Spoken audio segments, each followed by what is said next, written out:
Why do we still need to get married? The real reasons for marriage nowadays. Why do we still need to get married? Hey everyone, welcome back to my channel Alice, the key of your relationship. Today we're diving into a topic that more and more people are asking about. Why do we still need to get married? In a world where love, commitment and even raising kids don't always require a ring or a legal document, is marriage still relevant? Let's break it down. Marriage used to be about strategic alliances and familial obligations than romantic love. It was often about survival, security and social structure, but today people live together, love each other, raise families, and some of them never get married. And that's okay, but only for some of us. So why do millions still choose to get married? Let's explore some reasons. 1. Responsibility of the relationship and freedom to be yourself in the same time. In my opinion, the main reason is that you and your spouse are saying and transforming into facts the next sentence. Pay attention because it is an important sentence. I'm not leaving no matter what. I'm repeating this sentence again so you remember it well. By getting married, you say these words and facts. I'm not leaving no matter what. This is what you and your spouse should think and act the moment you get married. Of course, after you choose wisely the person that you are going to get married with. Imagine what kind of relationship, what kind of marriage it would be if every time you manifest one of your flaws, one of your imperfections, your partner would say, we separate, we divorce. That relationship in which after every imperfection, after every mistake you encounter, you would end it up in separation or in divorce, that relationship would be a relationship in which you would always walk on eggshells. You would always be on guard. You would no longer be the real you, the authentic you. You would always be afraid to show who you really are because of the fear of separation, because of the fear of divorce. Would you like such a relationship, such a marriage? Would you like it? No, no one would like it. That's why when we get married and when we say and act according to the vow, I am with you in good times but also in bad times, I will never leave you no matter how hard it is, then this is a very important reason why we get married. Do you agree? It is a sacred vow taken in front of God and in front of the most important people in our life and in your life, that no matter how hard it is, you two would fight together for each other's best interest, for the marriage's best interest. When love goes wrong, nothing goes right. When love goes wrong, Alice is the key of your relationship. And before going deeper into today's subject, I want to tell you that I am Alice, dating and relationship coach, and that the YouTube reports showed me that over 65% of the viewers of this channel are not yet my subscribers. This news made me very sad, so please do me a favor and push right now the subscribe button. If you watched in the past my YouTube videos and my suggestions helped you, then please subscribe right now, like and share my videos to people who might benefit from my message. Doing like this, you can make this channel grow, so I am counting on your help and thank you for pushing right now the subscribe button. Stay till the end of this video, because at the end of this video I'll give you practical advice, an extremely important bonus about why do we still need to get married, the real reasons for marriage nowadays. Now let's go on and talk about why do we still need to get married. 2. Stability and family structure. Studies show that children in married households benefit from more stability. For many people, the structure of marriage provides stability when building a family. Did you know that nearly 3 decades of research evaluating the impact of family structure on the health and well-being of children demonstrates that Children living with their married biological parents consistently have better physical, emotional, mental, and academic well-being. Did you know this? The basic reason is simple. 2 is better than 1. Children raised by married parents are generally better emotionally, mentally, physically than children raised by single parents, because married parents tend to have more time, money, emotional bandwidth to invest in raising their children. Research indicates that growing up without the figure of father affects negatively all children, but especially boys in particular.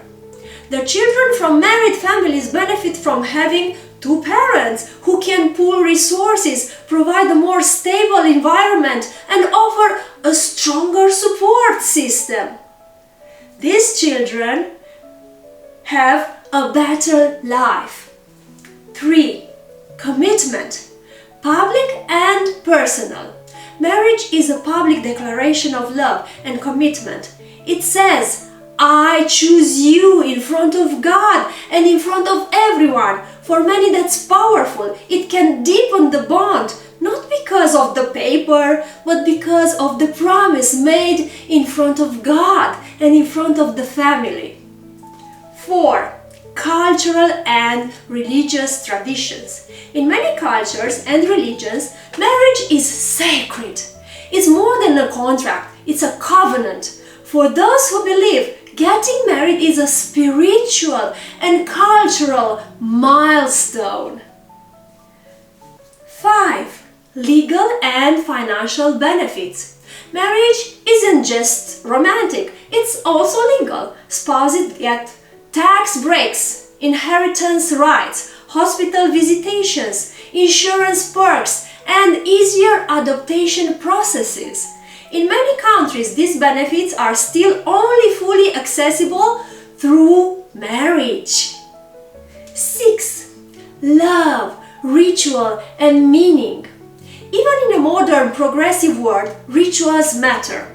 They give us meaning. Weddings are celebrations, not just of a couple, but of love itself. It can be a beautiful thing. Now, does everyone need to get married? Everyone is free to make their own choices in life. My choice would be to get married if I find a compatible man for me. But if you've ever wondered why people still do it, the answer is because for many, myself including, marriage still represents love, partnership, and building a life together with intention and responsibility. Alice is the key of your relationship. She's the one who makes your heart just skip.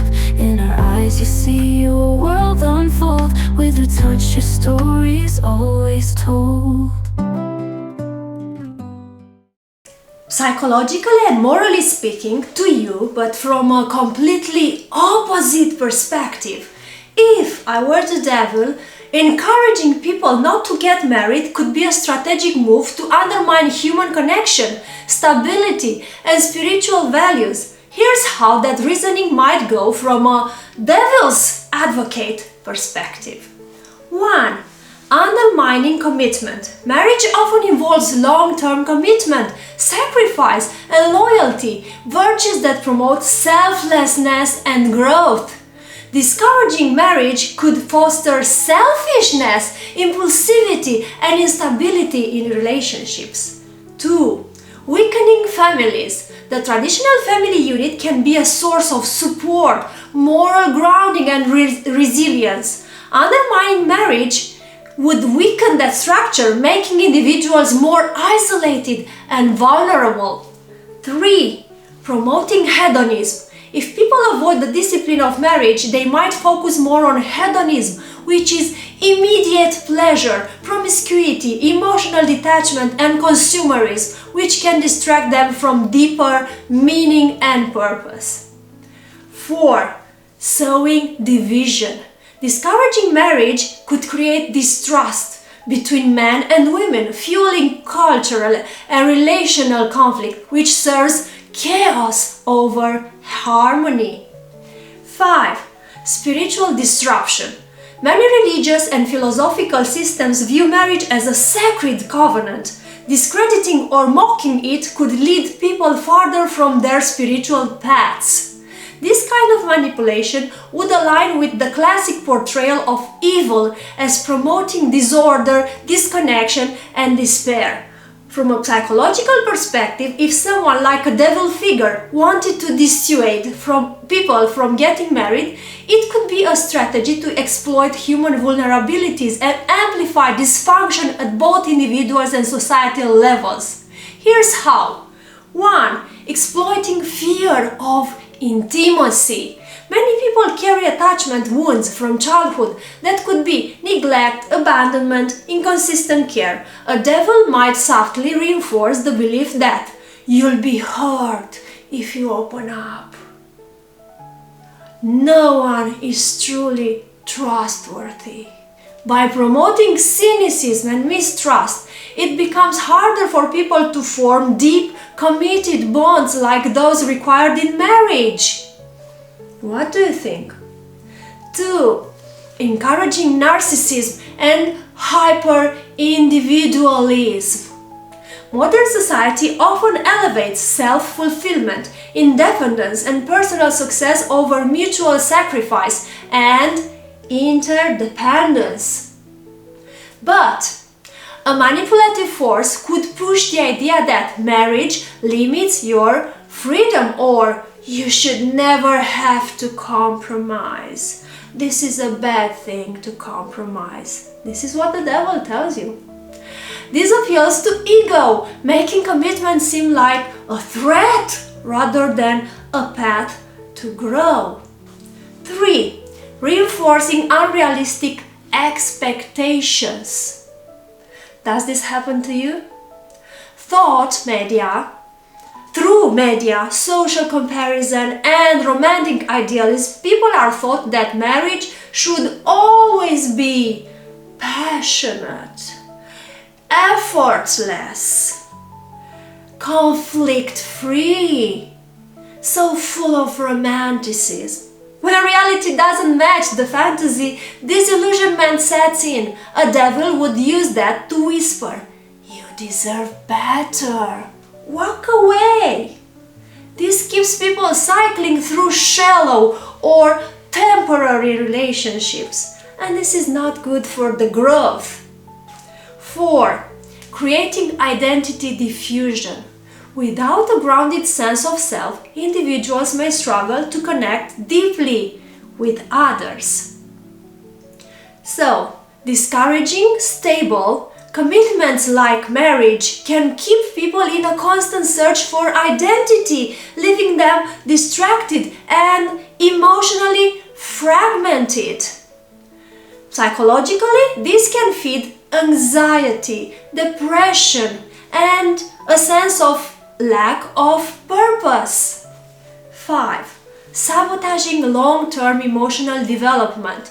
Marriage requires delayed gratification, emotional regulation, conflict resolution, empathy.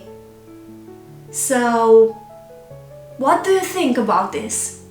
Avoiding it can leave people psychologically underdeveloped, stuck in a state of emotional adolescence. A devilish influence would benefit from people remaining reactive, impulsive, and emotionally isolated. In short, from a psychological standpoint, discouraging marriage could be a powerful way to erode human resilience, connection, and maturity while promoting fear, egoism, and disconnection. Let's delve into how attachment theory, a framework developed by John Bowlby, could shed light on why encouraging people to avoid marriage might be so psychologically destructive. Attachment theory overview. Attachment theory is rooted in the idea that early relationships with caregivers, with parents, shape our ability to form healthy, stable relationships later in life. The quality of these early attachments influences how we perceive ourselves and others in relationships. According to Bowlby, there are 4 primary attachment styles that develop in childhood which then carry over into adult relationships. Anxious attachment. Individuals are preoccupied with fears of abandonment or not being loved enough. They tend to be overly dependent and may have difficulty trusting others, often seeking constant reassurance. Avoidant attachment. Individuals learn to be self-reliant and suppress their emotions due to experiences of neglect or emotional unavailability from their caregivers. They may distance themselves from others and struggle with intimacy and vulnerability. Disorganized attachment is a mixture of anxious and avoidant attachment, where individuals exhibit contradictory behaviors in relationships. Example, seeking closeness but then pushing the partner away. This often stems from traumatic or inconsistent caregiving. Secure attachment. Individuals feel safe to explore the world, confident that they will receive comfort and support from their caregivers when needed. As adults, these individuals tend to have healthy, trusting, and balanced relationships. Linking attachment theory to avoiding marriage. If we apply attachment theory to the idea of avoiding marriage, here's how a devil figure might exploit psychological vulnerabilities related to attachment dynamics. 1. Exploiting anxious attachment, which is fear of abandonment. Anxiously attached individuals often fear rejection or abandonment. They may have grown up in environments where affection was inconsistent, leading them to feel chronically insecure in relationships. If a manipulative force encourages these individuals to avoid marriage, it could validate their fear of intimacy and abandonment, reinforcing their belief that they will eventually be hurt. Psychological effect. This could trap them in a loop of relationship anxiety, constantly seeking reassurance but never feeling fulfilled, leading to either constant conflict or emotional distance. 2. Reinforcing avoidant attachment, which is fear of vulnerability. Avoidantly attached individuals learned early on that emotional needs would not be reliably met, so they became emotionally self-sufficient, avoiding closeness to protect themselves. A devil influence could encourage them to avoid marriage by framing it as a trap that limits personal freedom and autonomy. Psychological effect. This could further entrench their emotional distance and lack of vulnerability, making it harder for them to form emotionally intimate connections. Over time, they might build up walls around themselves, becoming more emotionally isolated. 3. Amplifying disorganized attachment, which is unresolved trauma and confusion. Disorganized attachment occurs when a child's caregivers are both a source of comfort and fear, resulting in contradictory behaviors. As adults, they might feel torn between wanting connections and fearing it. A manipulative force could fuel these contradictions by reinforcing the idea that marriage is inherently unstable or that love is unsafe. Psychological effects. These individuals may find themselves stuck in conflict cycles, pushing people away but also feeling desperate for connection. They may struggle with the very foundation of commitment and may perpetuate unhealthy relationship patterns due to their unresolved fears. 4. Undermining secure attachment, which is stability and trust. Securely attached individuals grow up with a sense of security and trust, which naturally supports healthy, committed relationships. A manipulative force would aim to discredit the value of commitment, suggesting that relationships like marriage are inherently risky, untrustworthy, or prone to disappointment. Psychological effect. This undermines the person's ability to invest in long-term relationships, weakening their sense of emotional security. Over time, they may become emotionally avoidant, doubting the possibility of true intimacy. How attachment patterns play out in relationships. Anxiously attached individuals are prone to clinging behaviors and seeking validation. Encouraging them to avoid commitment may amplify their fear of abandonment, leading to obsessive attachment or high levels of anxiety in relationships.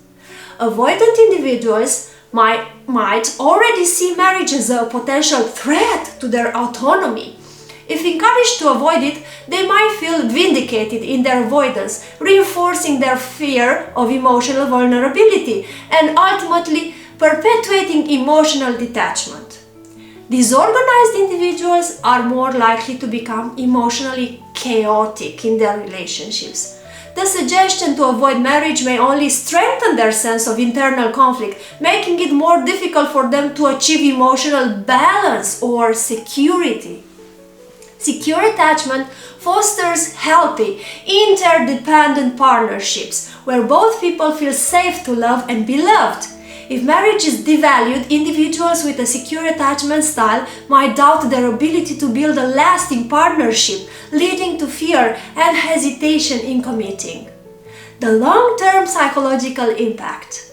Over time, this constant reinforcement of avoidance or emotional attachment can disrupt emotional and psychological growth. People might become stuck in maladaptive relationship patterns, leading to chronic loneliness and isolation, difficulty forming trust and intimacy, inability to regulate emotions in relationships, increased anxiety or depression, particularly as a result of unmet emotional needs, identity confusion, especially in the context of how one relates to others and perceives love and commitment.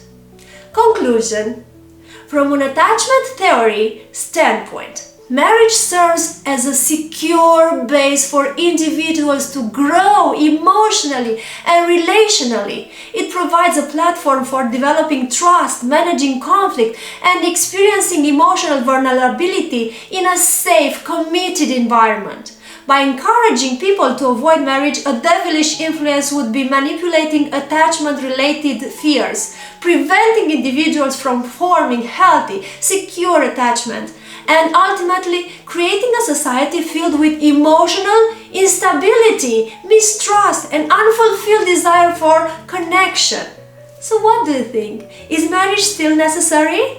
Or is it just a tradition we're slowly outgrowing? Drop your thoughts in the comments. Let's talk about it. If you find this video helpful, don't forget to like it, subscribe for more content and hit the notification bell so you never miss an update. If you are interested in cultivating a stronger and healthier relationship, follow my videos called How to Find Your Compatible Lover, Part 1, Part 2 and Part 3. Follow my future videos because I'll speak about other amazing subjects regarding love relationships. My personal advice: be unique, be special, be different so that you make the person that you are dating with, that you are married with, insatiable for you. My love for you, insatiable. So, if you subscribe to my channel, you will motivate me to create videos with even better content. So, please subscribe right now to my YouTube channel, Alice, the key of your relationship. Like and share this video to people who might need it. You can also follow me on Facebook, and my Instagram is Alice, key of your relationship, without any space between words. Thanks for watching, and I can't wait to see you in my next video. Kisses. Goodbye. Alice is the key of your relationship. She's the one who makes your heart just skip. In her eyes you see your world unfold. With her touch your story always told.